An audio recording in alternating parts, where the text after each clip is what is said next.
Hey everyone, welcome to our latest Tone Tips video series. Today we're going to be looking at replacing a pot in your guitar.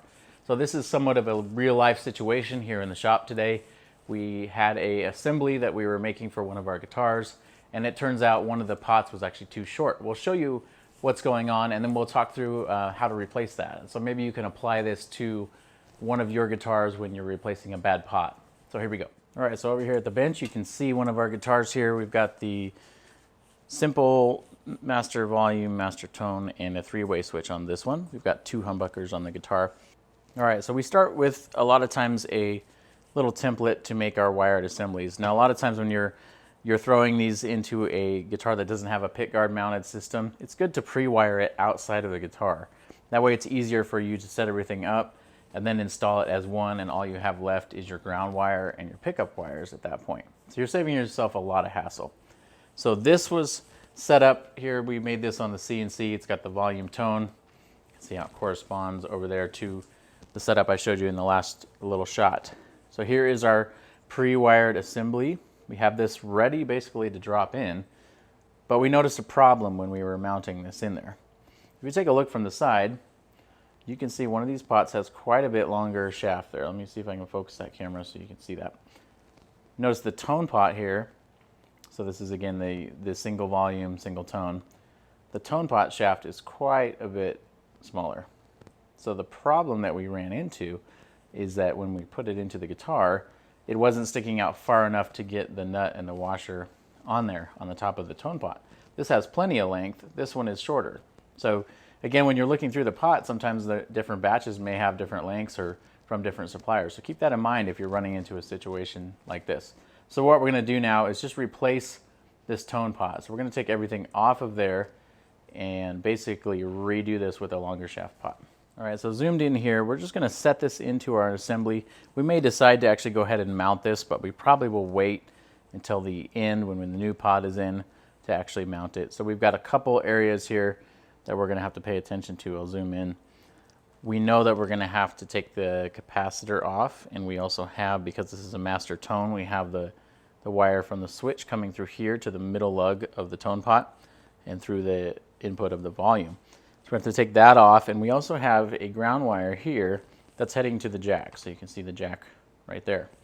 So we're going to have to remove all of those components. The other thing we have too is the ground wire between the pots. So you can see on the other side here, we just use a bare wire to connect those. We got to take all of that off, and then we'll be ready to put that new pot in its place.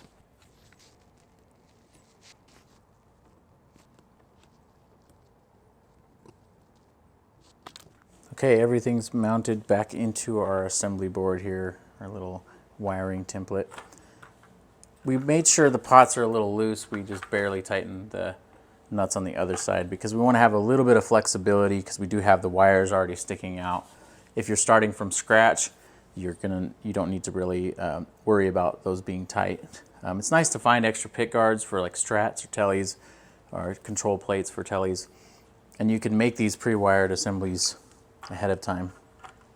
So we're going to run that wire here. I'm just going to take advantage of the fact that they're not completely connected here, and we're going to at least make sure that that wire is connected from the middle lug here of the tone pot over to that volume lug. Now we're going to tuck some wires here in a second to make it look a little cleaner.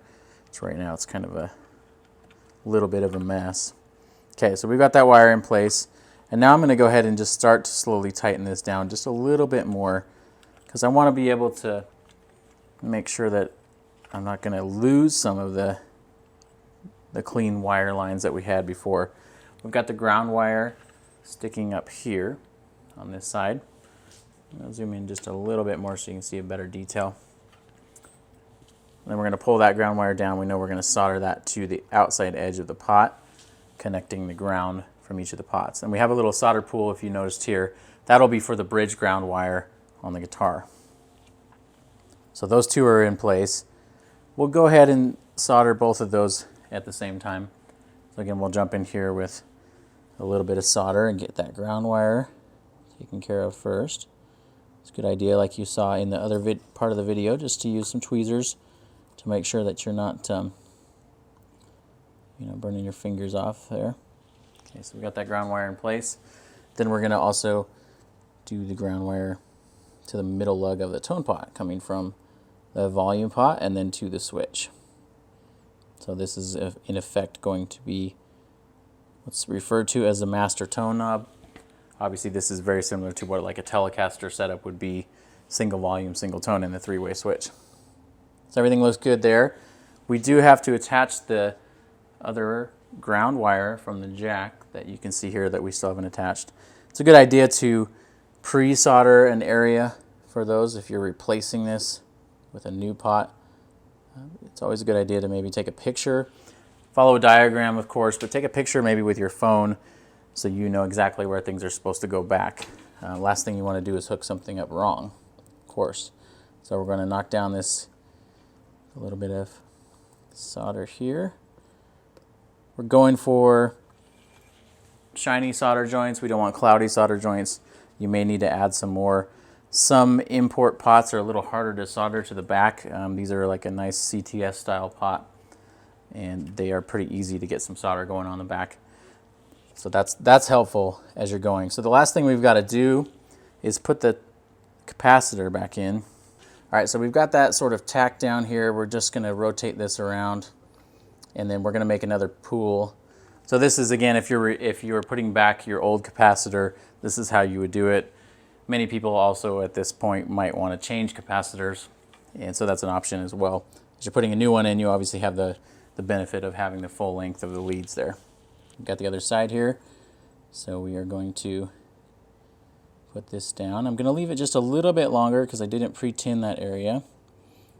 Don't want to hang out too long, but we want to make sure that this is going to hold. And I'm good to hold that there. So we've got the solder joint at the end.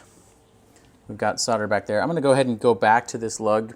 It is connected. We know it's connected there, but I'm going to just go ahead and make sure that we have enough solder. We don't want a big mess of solder, but we like to make sure, ideally, that those lugs are full of solder here.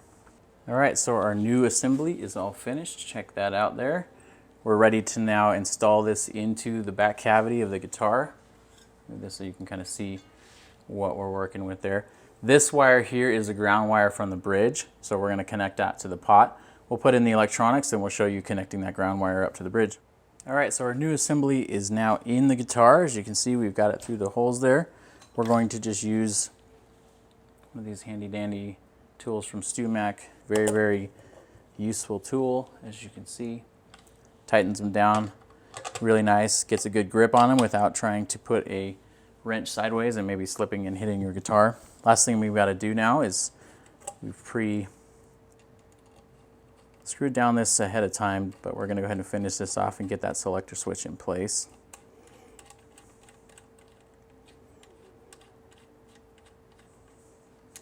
So we got a couple other things to do before we wire in that ground from the bridge. We're going to work on the jack, as you can see sticking out here. We're going to put that into a jack plate, so I'll show you that really quick. All right, so over here on the side of the guitar, we are going to put in the electrosocket style jack. And this can be kind of set however you want using the nut behind it there. It'll thread in just like that. We've pre-drilled the holes for this as well. So all we're going to need to do is make sure those holes align up with the mounting screws as we stick this back in here.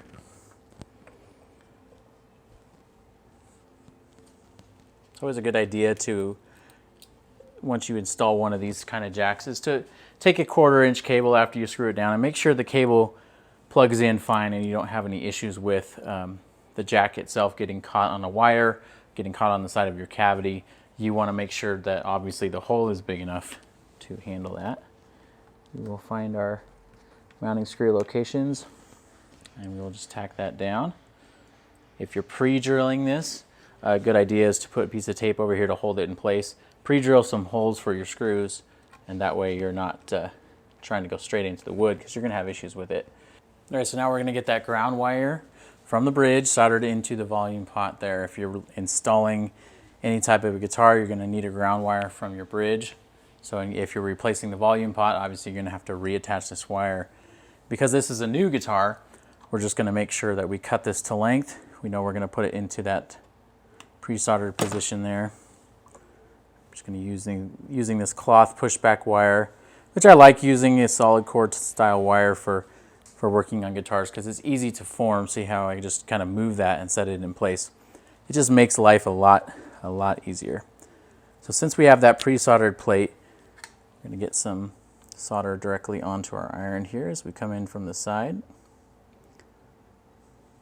Once that solder starts flowing, I'm going to switch out the solder for my tweezers so again I can hold down this wire. Hold that in place till it dries.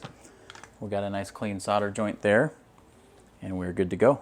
All right, so that was a quick look at installing or replacing a pot in your guitar. If you have any questions, leave them in the comments below. If you'd like to see any other topics that we can cover with these tone tips, also leave a comment with those as well. Thanks for watching so much and we appreciate it. Check us out at porterpickups.com.